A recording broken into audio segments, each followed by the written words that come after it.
Hey everybody. So I wanted to come to you today with another hidden gem recipe idea for you to try. So this is the chili-lime salmon fajita salad. And so this salad is so filled with delicious ingredients that Scott and I eat it as a meal. And so this is one of those recipes that you may be passing by it on the website because you're thinking, ooh, I don't like salmon, or there's something in there that you think is different and kind of strange and you wouldn't put that combination together. I'm here to tell you that this may transform you on liking salmon. I have transformed people with this salad who are shocked. Or maybe you've made this recipe and you loved it, but you just have forgotten about it with all the recipes on the website. So I want to inspire you today to check out this recipe for the first time or again. So the first thing that I did is we had some boneless salmon fillets and they actually had the skin on. So I had just thawed them in a bowl of room temperature water. And then I just cut those packets open, put them skin side down on the plate, mixed up the seasonings, which was chili powder and cumin and paprika and some salt and pepper. And then I did a little bit of olive oil on the salmons and rubbed the seasoning mixture on there. And then I realized that I forgot to include the lime zest in the seasoning mixture. So I just did some lime zest and put it on top. And so then I cut two bell peppers because I wanted to make enough for us to have this left over, which is also why I did 3 salmon fillets. And so after I cut the bell peppers, I just sauteed those for a little bit in the skillet with a little bit of olive oil. And really just till they were starting to brown and get tender, and then pulled the bell peppers out, cooked the salmon skin side down, and until they were done enough to flake with a fork, and then removed those from the skillet, let them cool just so I could handle them. And then what I did was I scraped that skin off of the back of the salmon just with my fork. And then we have some salmon on top of a bowl of greens here.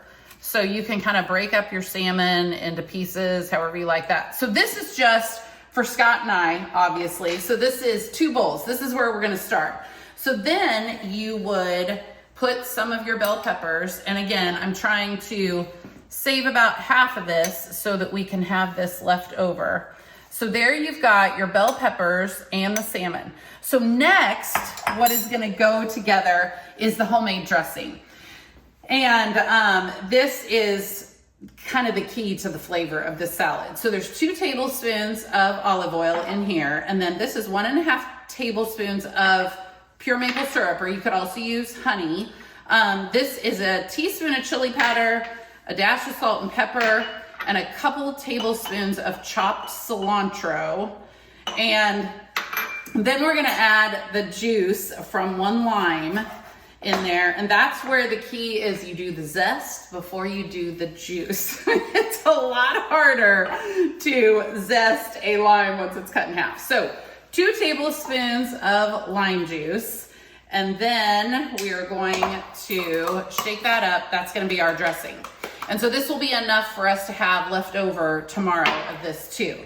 So the next thing that's gonna go on here is a mango. And if you have never cut a fresh mango before, I'm gonna show you it's so much easier than you might think. And we also have a video of this on eatrealamerica.com. So if you forget what I'm doing, you can just go to watch that video. So what I'm gonna do is I'm gonna cut each half kind of like this. And our mango is a little bit brown, but it's still nice and juicy, so don't freak out about that.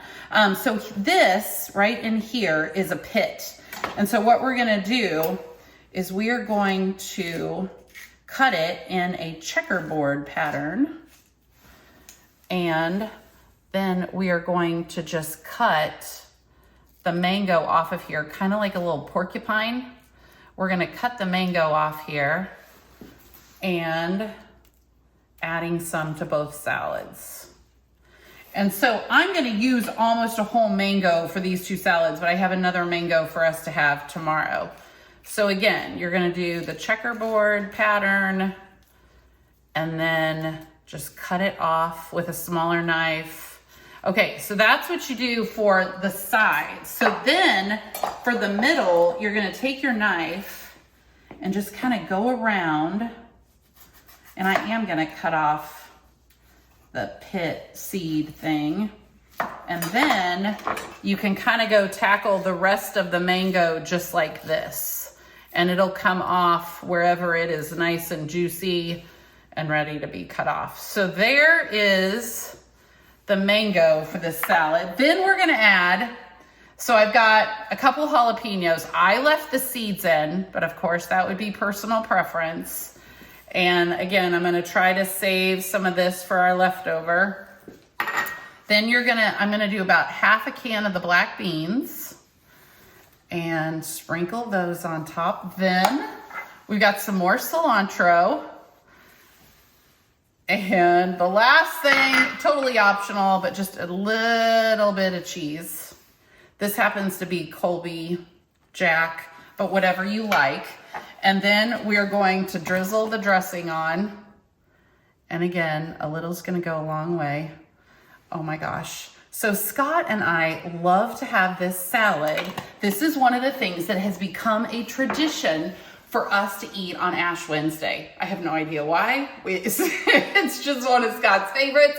And so we love to have this on Ash Wednesday. It kind of kicks off the Lenten season, and we love salmon this way. And so I would love for you to try this recipe because we call it a mood boosting salad. We've got other mood boosting salads on the website, but this salad is so delicious and so filled with good stuff that it is absolutely gonna improve your mood. And when you're kind of coming off the end of winter, hoping for spring, this is a perfect one to make. And the way that I assembled this salad, we are getting at least 5, almost 6 fist-sized servings of fruits and vegetables in one meal. And we even counted how many plants are in here. There's 8 plants going on in this salad. So it not only is great for you, but it is loaded with flavor. And like I said, it's a hidden gem that I would love for you to try. And then please keep us posted what you think. Okay, today is all about forgetting things. This must be what happens when you have too much in your brain. I forgot the avocado. That's the other thing that goes on this flavor-loaded salad. So we are going to, I'm actually just gonna use half the avocado. I'm gonna, again, do the checkerboard pattern and put about 1/4 of this avocado on each salad. And so when I do the checkerboard pattern like that, it is going to just kind of come out already chopped and ready to roll. Okay, we're gonna add a little bit more on that one. And then I'm gonna put the rest of the avocado in a covered container and save it for tomorrow's salad. But there you go, the avocado. That was the 8th plant that I forgot to add the first time. So add the avocado, it just adds to the deliciousness, and then let us know what you think.